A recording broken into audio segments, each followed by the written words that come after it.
All right, so get this. Remember Hooters? You know those orange shorts and chicken wings? Yeah, well, they just declared bankruptcy. Oh, yeah. You've probably seen the headlines. Yeah. But today, we are diving deep into what's really going on behind the scenes Yeah. with the help of our expert. Awesome. This isn't just about one restaurant struggling. Yep. This reflects some huge changes happening in the entire restaurant industry. And maybe even in how we think about going out to eat these days. Exactly. Like the whole concept of dining. What's fascinating here is that Hooters' struggles are like a case study for the pressures facing so many casual dining spots right now. Really? We're not just talking about declining sales, although those are definitely happening, but a fundamental shift in consumer habits, Okay. the rise of new competitors, and a whole lot more. Okay, let's unpack this. Yeah. You've been digging into this. So what's the real story here? Sure. Why is Hooters in such hot water? Well, their sales have plummeted, Wow. and I mean really taking a nosedive. Oh, wow. They're facing intense competition from places like Wingstop, Okay. which offers similar food, but often at a lower price point. And then you have the delivery apps like Uber Eats and DoorDash, Oh, yeah. changing how people think about getting their food. I mean, do you even remember the last time you picked up the phone to order takeout? Honestly, no. Right. It's all about the apps now. It really is. But how is this impacting a place like Hooters specifically? Yeah. It's not like they were ever known for gourmet, multi-course meals, right? That's true. But they are known for large restaurant spaces, often in prime locations, which means high rent. Makes sense. Pair that with rising labor costs, Oh, yeah. and you have a recipe for shrinking profits. I see. This is a problem for a lot of traditional dine-in spots. Right. Their whole business model is built around people coming to them. Right. But if folks are opting for delivery from smaller, more agile competitors, those big restaurants start to feel the squeeze. So it's like a double whammy. Great. Being hit with both higher costs and fewer customers coming through the door. Exactly. And I can't help but wonder, Yeah. does their brand image have anything to do with it?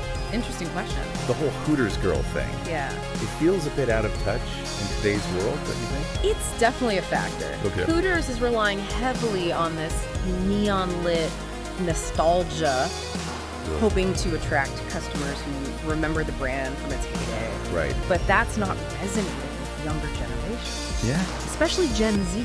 It's interesting, right? Yeah, Because nostalgia can be a powerful marketing tool, it can.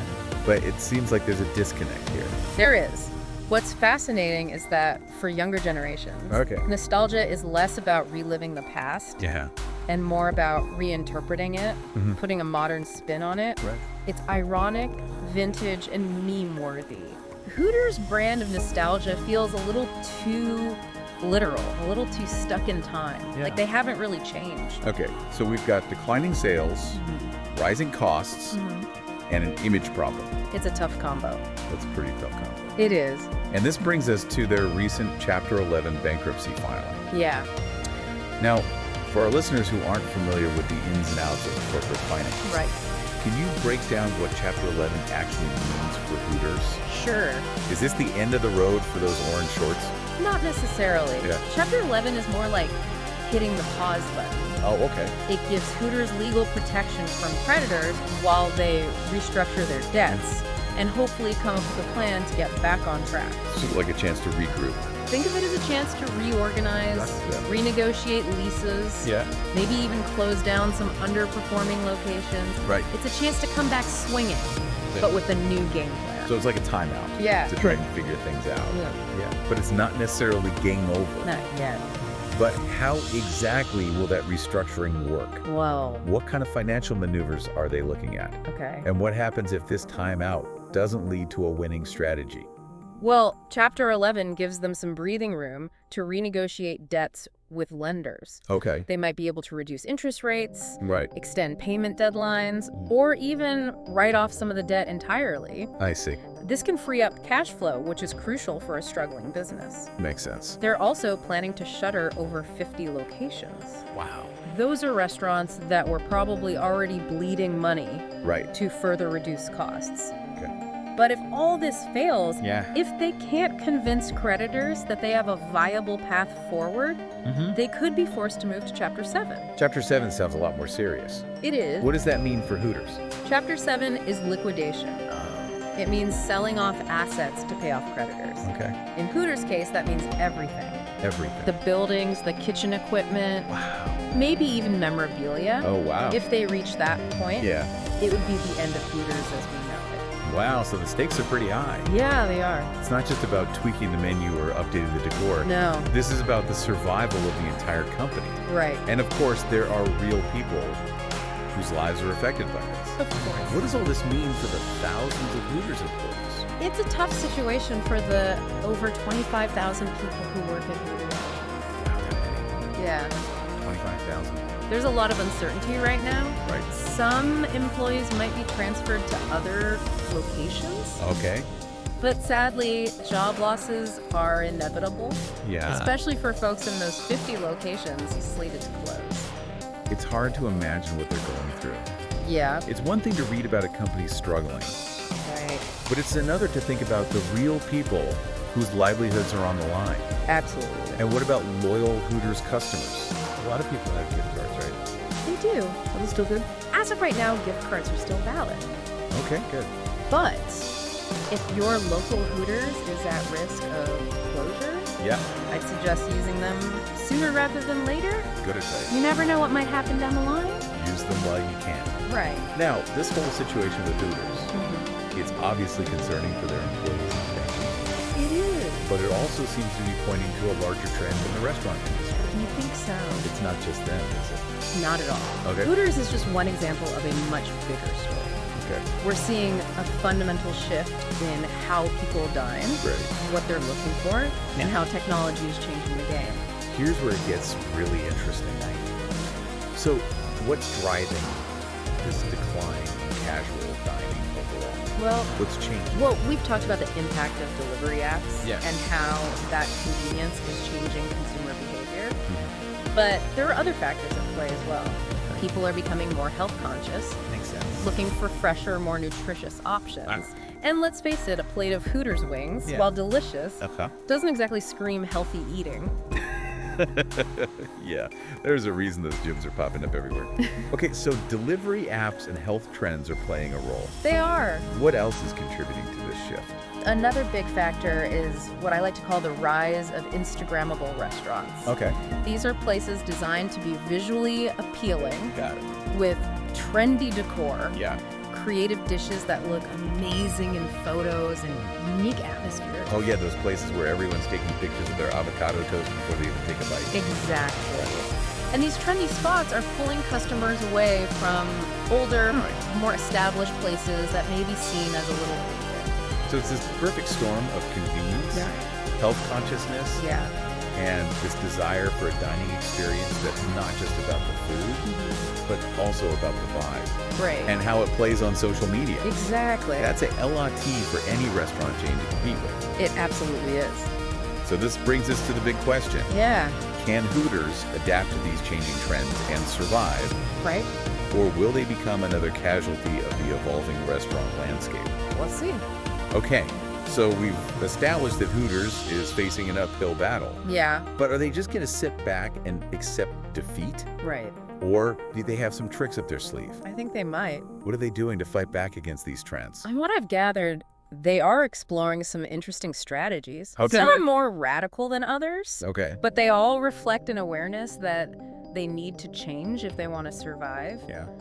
One of the most surprising moves being considered Yeah. is the introduction of plant-based wings. Wait, plant-based wings at Hooters. I know. That seems counterintuitive to say the least. Right. Wouldn't that alienate their core customer base? Yeah, Mike? I mean, the people who go to Hooters for wings Yeah. are probably going there for, well, chicken wings. It does seem counterintuitive, right? No, yeah. But remember we talked about the rising popularity of plant-based diets What? and healthier eating habits. Mm-hmm. This could be a way for them to attract a whole new segment of customers Okay. who might never have considered Hooters before. I see what you're saying. Yeah. But wouldn't those health-conscious customers be more likely to choose a dedicated vegan or vegetarian restaurant? Yeah.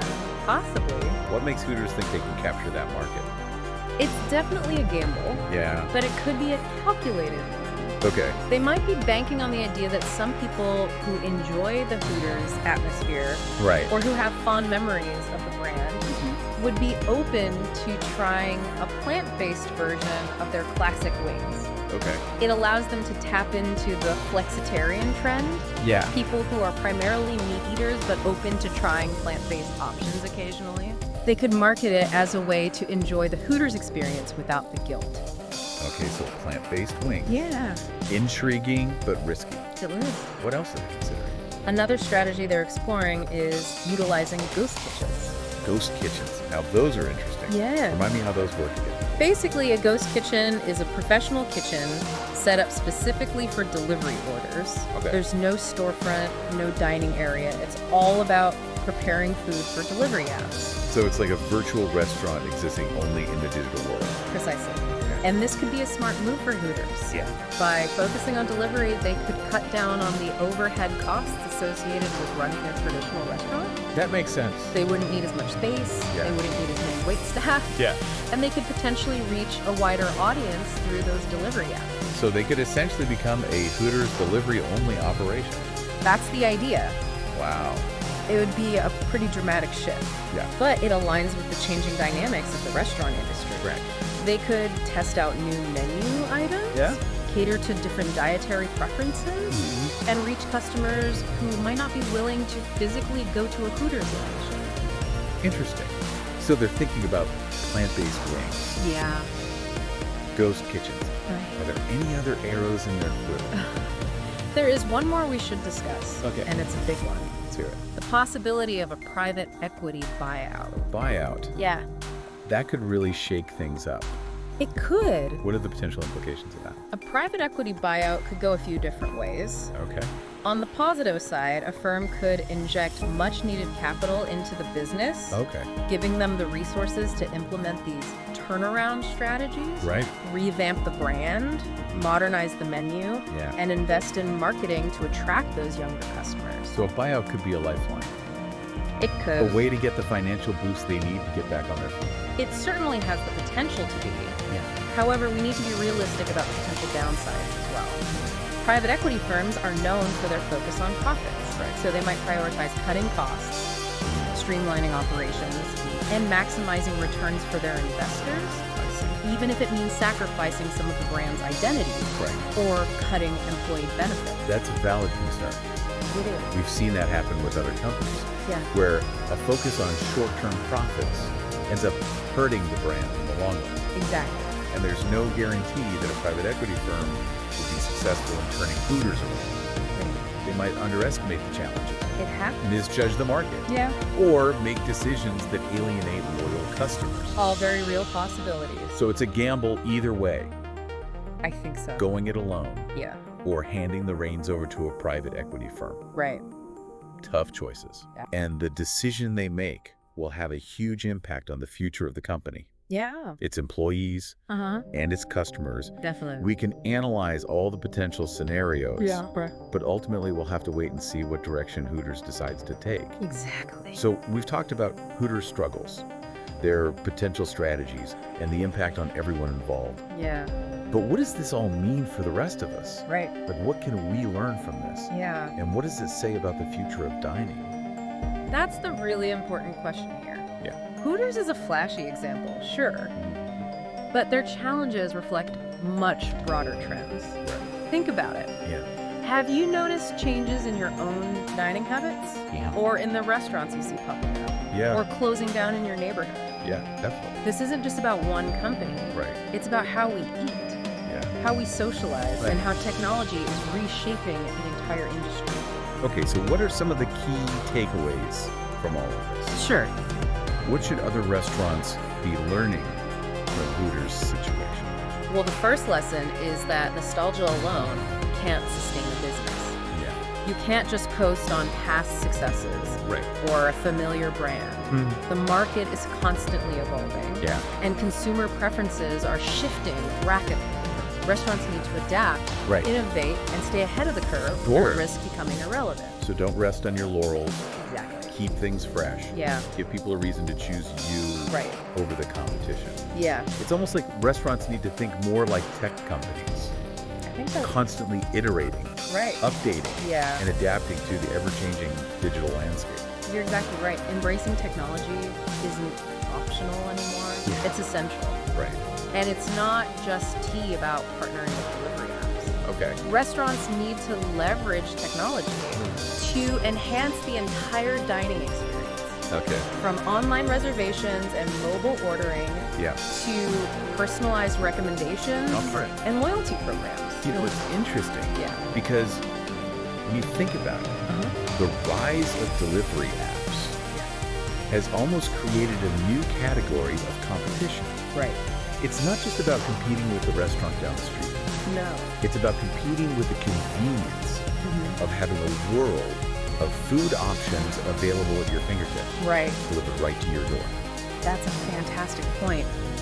Restaurants need to be asking themselves, Well, why would someone choose to get dressed, right. drive somewhere, and sit in a restaurant Yeah. when they could have a similar meal delivered to their couch in 30 minutes? Oh, no. They need to offer something unique, Okay. something special, Yeah. something that justifies the effort of actually going out. So create an experience. Yeah. Don't just serve food. Right. Create a vibe and atmosphere. Yeah. Something memorable, and maybe even something Instagrammable. Precisely. People are looking for more than just sustenance. They're looking for connection, Yeah. entertainment, and a sense of community. Right. Successful restaurants will be the ones that understand this shift Yeah. and cater to these evolving desires. This all makes me wonder about the future of dining. Yeah. Are we heading toward a world Oh, okay. where everyone just orders takeout Yeah. and eats in front of the TV? Right. Is this the end of traditional restaurants as we know them? I don't think it's that bleak. Okay. There will always be a place for traditional restaurants. Yeah. Those special occasions when we want to gather with friends and family and celebrate milestones, or simply enjoy a night out. But the lines between dining in and dining out Yeah. will continue to blur. Oh, come. We'll see more hybrid models, Okay. more ghost kitchens, Yeah. more virtual brands, and more integration of technology into the dining experience. So a future with more options, more convenience, Yeah. and more innovation. Right. Sounds like a pretty tasty future to me. I agree. And ultimately, it's the consumer who benefits from all of this. Yeah. More choice, more diversity, and more opportunities to experience the joy of food in new and exciting ways. So as we wrap up our deep dive into the curious case of Hooters, Yeah. what's the one big provocative thought you'd like to leave our listeners with? What fascinates me is that this story isn't just about Hooters. Okay. It's a reflection of our evolving relationship with food and technology. The restaurant industry is in a constant state of flux, Right. and those who fail to adapt risk becoming relics of the past. Yeah. So the next time you're deciding where to eat, take a moment to think about the forces at play. Okay. What are your priorities? Convenience, Right. experience, value, supporting local businesses. Your choices as a consumer have a real impact on shaping the future of this industry. So much to ponder. Thanks for taking us on this deep dive. My pleasure. It's given us a lot to chew on.